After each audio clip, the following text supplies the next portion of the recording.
7:37, como les mencionaba, está ya aquí con nosotros un amigo de esta casa que es el doctor Fernando Yepes Lazo. Él es un embajador de carrera, diplomático de carrera, ex vicecanciller de la República. Les voy a pedir que me ayuden cerrando la puerta, por favor, para que no se nos filtre el ruido. Bienvenido, embajador, qué gusto tenerle acá. Siempre crítico de lo que ha sido la política internacional del gobierno del presidente Lazo, desde que empezó.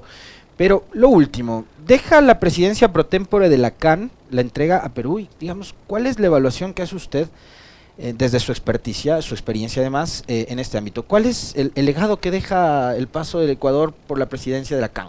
Bienvenido. Muy buenos días a todos y todas. Buenos días, Alexis. Gracias a Pichincha por esta gentil invitación. Una evaluación rápida de la presidencia pro tempore del Ecuador, de la comunidad andina, es muy pobre. Justamente si se compara rápidamente el programa de trabajo anunciado hace poco más de un año por el presidente Lazo para su año de presidencia pro tempore y los resultados obtenidos, encontramos un balance muy pobre, pues queda realmente en deuda con el Ecuador y con la región.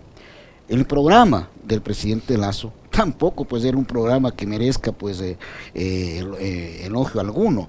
Era un programa lleno de lugares comunes, denunciados como la reactivación económica, la competitividad, la construcción de capacidades, pero realmente esos son enunciados muy generales. No hubo una capacidad de iniciativa ni de gestión que se aproxime a los verdaderos problemas de la integración andina y a potenciar el régimen subregional en el mundo.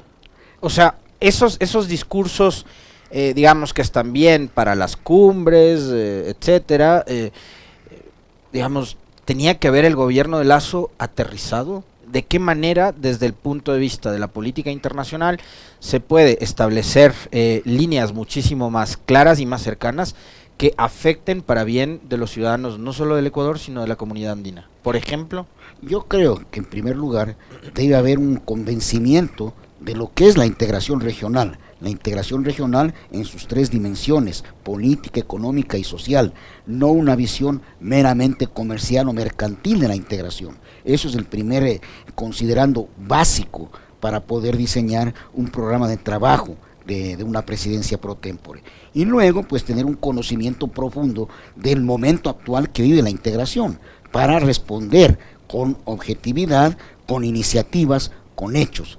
En la presidencia de pro tempore del Ecuador encontramos solamente pues la realización de reuniones regulares, de comités, de grupos sectoriales, pero no encontramos resultados concretos. Se menciona como un gran resultado la concreción de algún tema de telefonía celular, pero es un tema que viene negociándose 6 años, es decir, ha coincidido la implementación, la puesta en marcha durante la presidencia, pero no es que ha sido una iniciativa del Ecuador ni trabajada por el Ecuador exclusivamente. Se habla como un éxito una modificación de una decisión sobre temas aduaneros. Es una cosa técnica que se trabaja pues en comités técnicos, pero no ha habido una respuesta para poner a la comunidad andina nuevamente en el mundo, para retomar aquella acción conjunta que demanda una integración activa, una integración acorde con los tiempos del siglo XXI.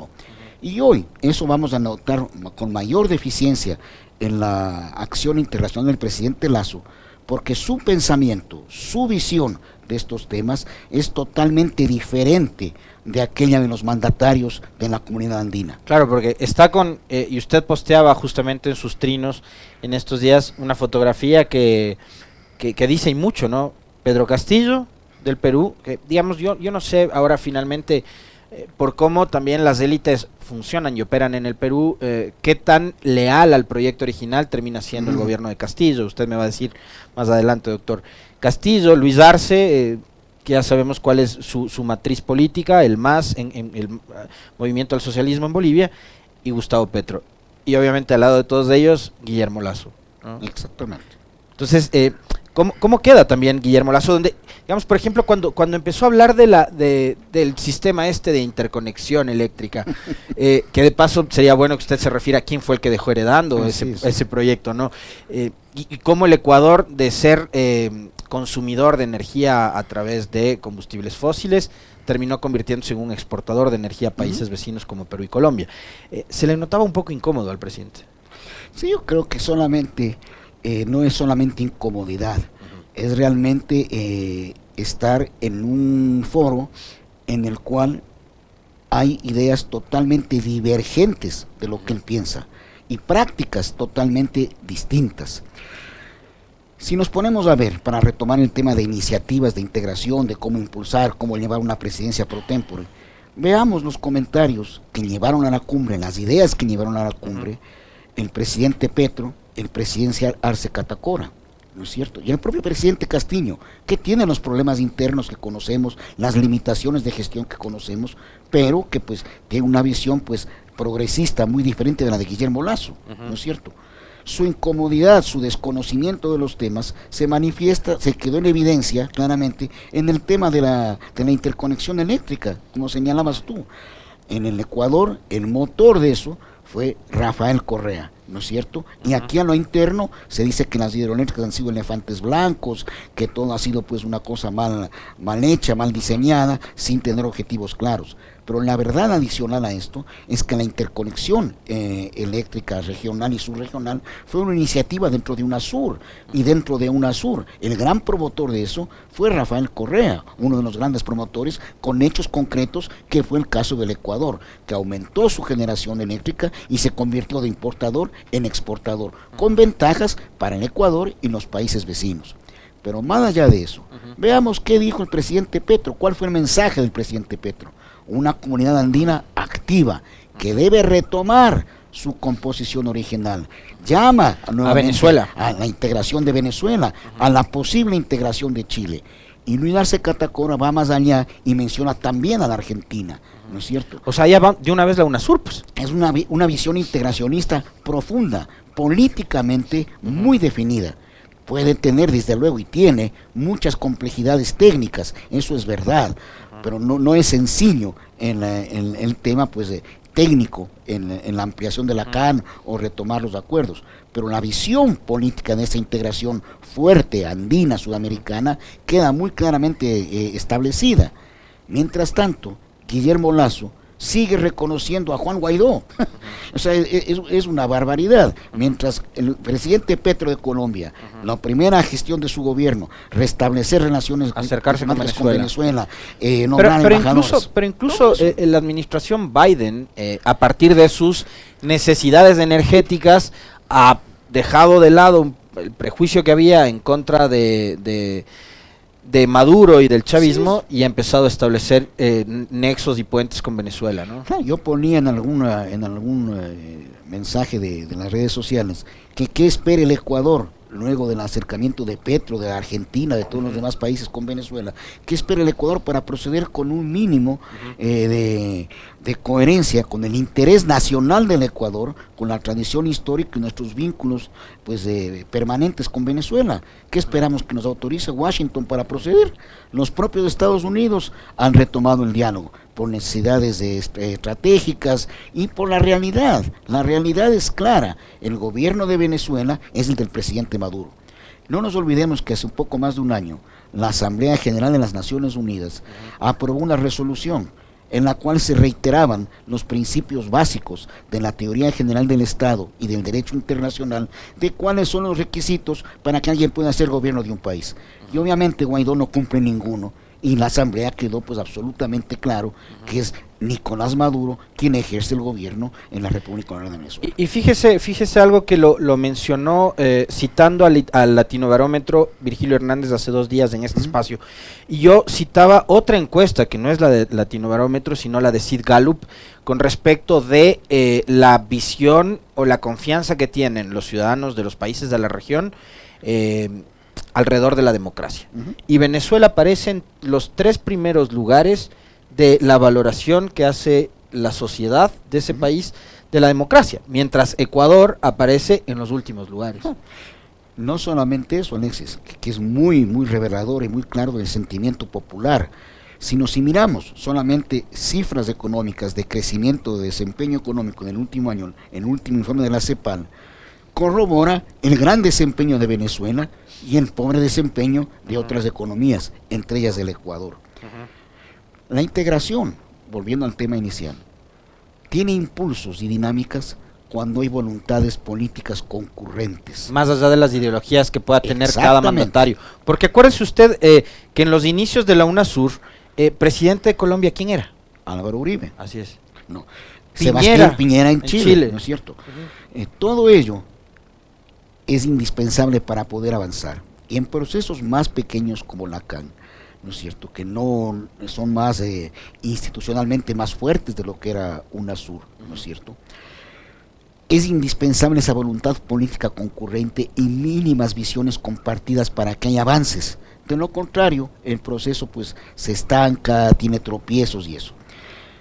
Guillermo Lasso es tan diferente en su pensamiento que en los demás presidentes de la comunidad andina y de casi toda América del Sur ahora, y también de la Alianza del Pacífico, que es lo que anhelaba el presidente Lasso, que realmente es muy difícil que pueda avanzar en la integración e insertar a nuestro país con la fuerza de vida. Los presidentes en las cumbres no hablan de aranceles, no hablan de temas técnicos, no hablan de lo que es la carpintería de la integración, hablan de temas grandes, ¿no es cierto? De eso se encarga Cancillería y los ministerios y todos los grupos de comercio exterior. Existen, por eso. Claro. Toda la institucionalidad andina tiene eso, ¿no? Tiene la comisión, el acuerdo de Cartagena, grupos sectoriales, todo eso. Pero los presidentes de qué hablan? De la posición soberana de los países frente a los Estados Unidos en sus relaciones con las grandes potencias. Sabemos lo que piensa Petro, lo que piensa Arce y lo que piensa Guillermo Lasso. ¿Qué puede decir Guillermo Lasso? Por ejemplo, que cuando el presidente Arce denuncia el intervencionismo en su país, lo que pasó en el golpe de Evo, todo lo que conocemos. ¿Qué va a decir cuando Petro se pronuncia sobre el fracaso de la guerra contra las drogas, sobre la inutilidad de las bases en Colombia, sobre el derecho a la protesta social, en cualquier tema, ¿no es cierto? Hay un abismo. En derecho social, en derechos humanos, temas de género, que hay un abismo de posiciones. Y eso en el Ecuador lo sentirá en la CAN, en la pretendida Alianza del Pacífico, y si gana Lula en el Brasil, que será realmente un huracán fresco para nuestra región y constituirá el momento más propicio para la reactivación de UNASUR, para el fortalecimiento de CELAC y para la convergencia CAN-Mercosur, tres temas que van unidos en la integración regional. Simplemente el Ecuador quedará pues bastante solo. Y yo me temo ¿podemos quedar aislados, doctor? ¿Usted prevé que esa pueda ser, digamos, la consecuencia de mantenerse en estas posturas tosudas a partir del sesgo ideológico de un gobierno? Yo creo que va de la mano sesgo ideológico y desconocimiento. Aquí no hay conducción de la política internacional, no hay visiones. Esto es súper interesante porque llegó al poder un gobierno. Por eso yo cuando le presentaba medio irónicamente decía que usted sí es diplomático de carrera, como le gusta a la gente de bien, porque se la pasaban, criticaban a Guillaume Long, criticaban a Patiño y criticaron a todos los que pasaron por el servicio exterior en la época de Correa, diciendo que no eran diplomáticos de carrera. Y nos pusieron a Juan Carlos Holguín. Yo en lo personal, siempre lo he dicho, no tengo nada en contra de Holguín, pero no sabía que era un diplomático de carrera. Realmente yo no tengo nada personal contra Juan Carlos Holguín, no lo conozco personalmente, ¿no? Pero es el canciller con el perfil pues más limitado de todos los que yo conozco, ¿no? O sea, otros cancilleres han sido grandes académicos, estudiosos, exministros de Estado, asambleístas, pues con perfiles diferentes.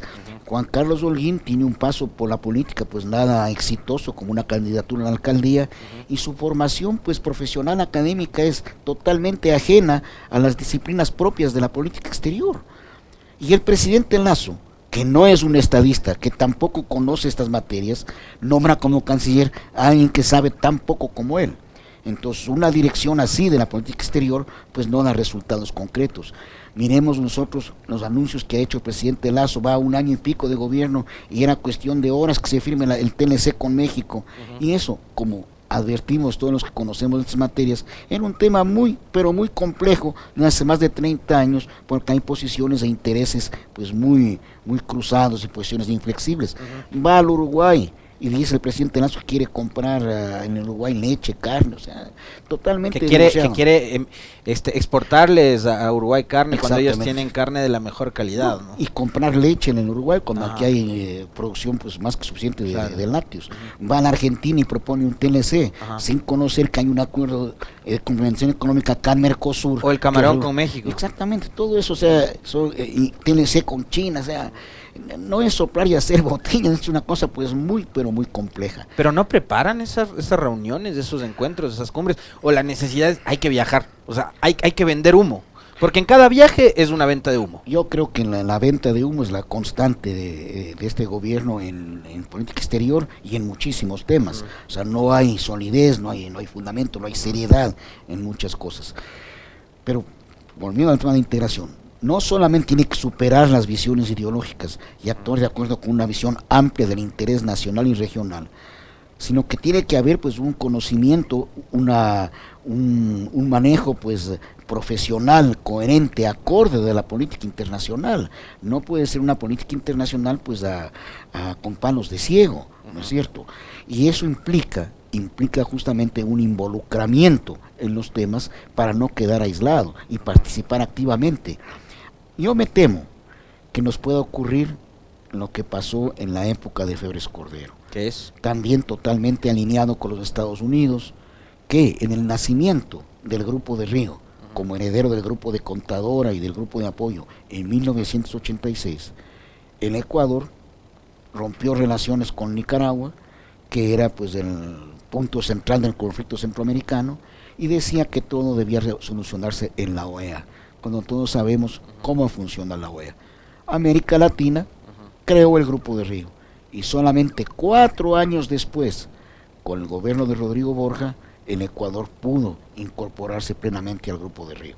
Ese tipo de aislamiento o dar la espalda a los procesos de la región es muy negativo. Ahora, doctor, usted en una de las respuestas anteriores mencionó un tema que es clave, refiriéndose, por ejemplo, a la postura de Gustavo Petro con respecto de sus críticas a la guerra contra el narcotráfico. Y Petro ha sido muy claro en decir que como se la ha manejado, incluido, por ejemplo, el dichoso Plan Colombia, que lo llevó adelante Álvaro Uribe en compañía, si no me equivoco, en esa época de George Bush, fue un fracaso. Y el presidente Lasso en Ecuador no se le ocurrió mejor plan para la seguridad que tener un plan Ecuador, o sea, una cosa similar a la que hicieron en Colombia, que digamos fue el gran pretexto para que además se disparen las violaciones de los derechos humanos, los desplazados, etcétera, etcétera, ¿no? El tema del narcotráfico es un gran problema que está enfrentando no únicamente la región, sino también y de manera muy profunda el Ecuador. Y ese no es un tema que se abordó y que y para el cual el Ecuador y el presidente Lasso con su gobierno no han presentado ninguna propuesta.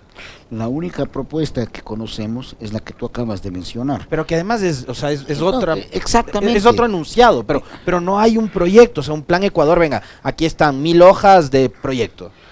Igual que el caso de Colombia, Ajá. Los que hacen el proyecto son los gringos, son los Estados Unidos. La DEA. La DEA. Y todo el establishment americano. Son esos intereses americanos los que protege el Plan Colombia. Son planes y proyectos diseñados desde la óptica de los intereses de los Estados Unidos, ¿no es cierto? El caso de Colombia es el caso pues más emblemático, fracaso del Plan Colombia, fracaso del Plan Patriota, de violaciones de los derechos humanos, paramilitarismo, represión a líderes sociales, a líderes sindicales, todo lo que nos podamos imaginar, lavado de dinero, violencia.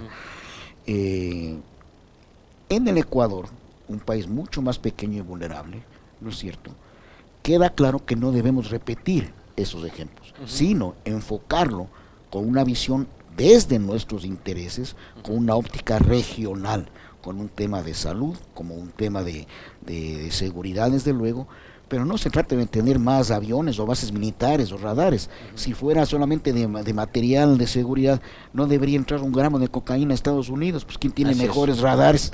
¿No es cierto? Claro. ¿Quién tiene mejores medios de interdicción?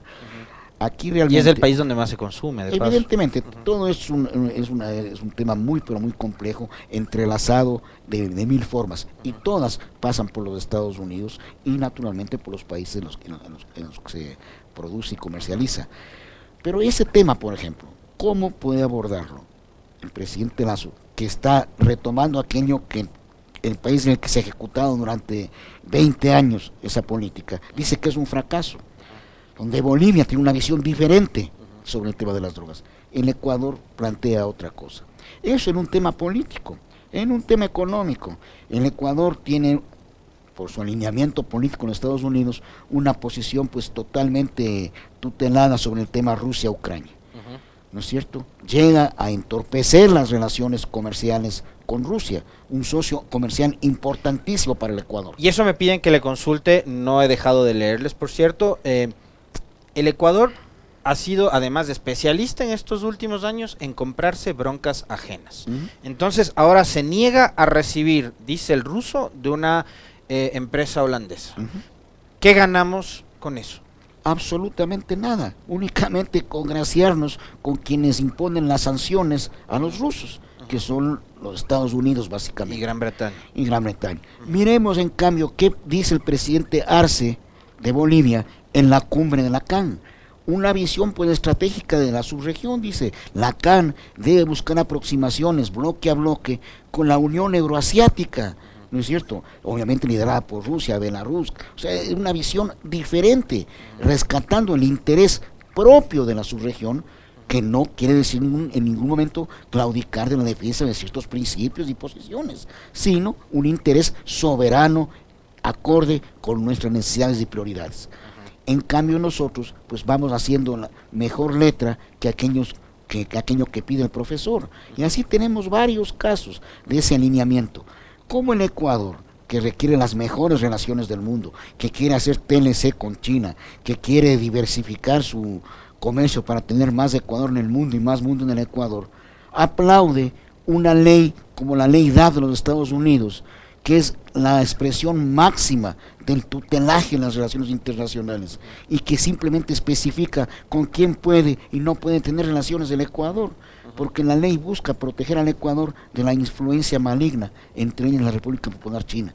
Es decir, ese tipo de sumisión, de alineamiento, es el freno más grande para el desarrollo de relaciones exteriores diplomáticas, soberanas, dignas, acordes con el interés y con una visión regional de fortaleza integracionista, de fortaleza sudamericana, andina, latinoamericana y caribeña, con una proyección hacia el mundo de hoy. Con un gobierno, y quiero avanzar rápido porque tengo otro tema que ya usted ya se imaginará cuál es, que quiero abordarlo ya en el cierre de la entrevista, se nos va terminando el tiempo, doctor. Pero, ¿qué tan peligroso es para un país como el nuestro, tomando en cuenta nuestras limitaciones, nuestro tamaño incluso, en relación con los países ni siquiera voy a poner a hablar de China, de Rusia o de Estados Unidos, sino de los países de la región? O sea, nuestra economía no es como la de Colombia o la de Perú, que son mucho más grandes, más potentes, pero ¿cómo ve usted la posibilidad de establecer tratados de libre comercio, ya sea con México, con los Estados Unidos o con quien sea, tomando en cuenta la orientación política que tiene este gobierno? Yo creo que este gobierno lo ha proclamado desde la campaña electoral, que uno de sus objetivos máximos es firmar la mayor cantidad de tratados de libre comercio. Es el enunciado. Pero tras ese enunciado no hay la más mínima reflexión sobre las complejidades que involucra un tratado de libre comercio, más aún con potencias como con las que pretende negociar, ¿no es cierto?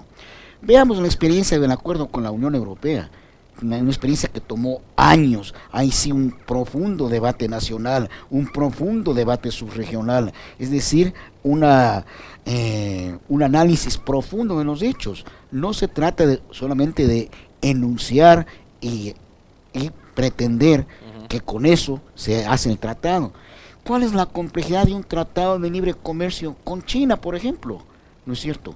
Y lo más grave es que se piensa equivocadamente que los tratados de libre comercio son básicamente la venta de productos, la reducción de aranceles. No, hoy son por lo menos 13 disciplinas las que involucran un tratado de libre comercio, que tiene que ver con propiedad intelectual, con servicios, con compras públicas, con una serie de temas que van directamente vinculados a principios de nuestra Constitución, a principios esenciales para nuestro desarrollo, ¿no es cierto? Y como tú bien decías, si cualquier negociación no parte del reconocimiento de las asimetrías existentes, es decir, del distinto grado de desarrollo del Ecuador con China, del Ecuador con Estados Unidos, del Ecuador con México, pues simplemente la negociación será la imposición de temas y la tajada más grande se llevará sin duda alguna el más fuerte. Pero fíjense cómo se ha manejado lo del tratado con México. Todos los anuncios que ha habido, pues que ya está listo, que estamos al 93%, el 98%, y en productos esenciales para el Ecuador no hay acuerdo. Y no sabemos si el Ecuador ha cedido o no en otros temas, como propiedad intelectual, compras públicas, servicios, todo lo que conocemos. Bien, ayer fue noticia mundial, doctor, el fallecimiento de Mikhail Gorbachev, ¿no? Que es el último líder de la Unión Soviética. Así es. Con las políticas que él implementó, que usted también las recogía ayer en sus trinos, la perestroika y el glasnost, ¿no? que trataban de modernizar la Unión Soviética y de tales, muchos lo han visto a él como en realidad el causante del colapso del socialismo soviético. Y otros, en cambio, lo ven como el hombre que abrió Rusia al mundo entero. ¿Qué decir de este líder ruso, de este líder político ruso que ayer ha fallecido y que, digamos, fue protagonista también de momentos históricos, no solo de lo que ocurrió en la ex-URSS, actual Rusia, sino en el mundo entero? Realmente para mí es un tema muy importante y sensible, porque mi primera misión diplomática fue en la Unión Soviética. Yo llegué a Moscú en abril del 83, era segundo secretario del Servicio Exterior entonces, pocos meses después del fallecimiento de Brezhnev. Fui testigo primero de los dos cortos periodos de transición de Andropovich y Chernenko y desde el año 85 el inicio de la era Gorbachev. Yo estuve en Moscú los dos primeros años de la era Gorbachev, cuando se lanzan las políticas de perestroika y glasnost. Fueron 2 años muy interesantes, en los cuales las políticas de Gorbachev de manera alguna estaban orientadas a derrumbar el socialismo o iban contra el socialismo. Eran una corrección y un mejoramiento de las debilidades del sistema, de las distorsiones que el propio sistema había producido desde el año 17 al año 85, ¿no es cierto? Era un cambio de liderazgo, un cambio de visión y una suerte de respuesta también a ciertas demandas pues de la gran población que veía como su país era una superpotencia mundial, pero la calidad de la vida todavía era pues bastante menor en ciertos temas de comodidad. También hay que reconocer, pues era un liderazgo antes de Gorbachev, un liderazgo viejo. Por eso la broma decía que la diferencia entre la monarquía y en la Unión Soviética era que en las monarquías el poder pasa de padre a hijo y en la URSS pasaba de abuelo a abuelo, ¿no es cierto? Entonces el cambio de Gorbachev es una bocanada de aire fresco. Evidentemente, esos 2 primeros años hay una renovación en la Unión Soviética, en los temas de producción, en la cultura, ¿no es cierto? Pues por primera vez vuelven a Moscú gente que había salido, hay exposiciones de Kandinsky, de Marc Chagall, es decir, cambia, el cine tiene una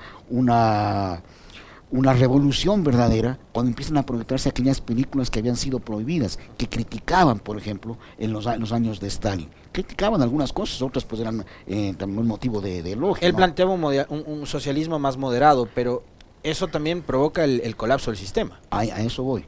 Estos 2 primeros años son muy interesantes, hay estos avances positivos, pero también hay errores en las políticas y hay que tomar en cuenta que frente a la Unión Soviética estaban los Estados Unidos de Ronald Reagan, la Gran Bretaña de Margaret Thatcher, es decir, un occidente sumamente agresivo, muy agresivo, y económicamente fuerte, lo que no era la Unión Soviética.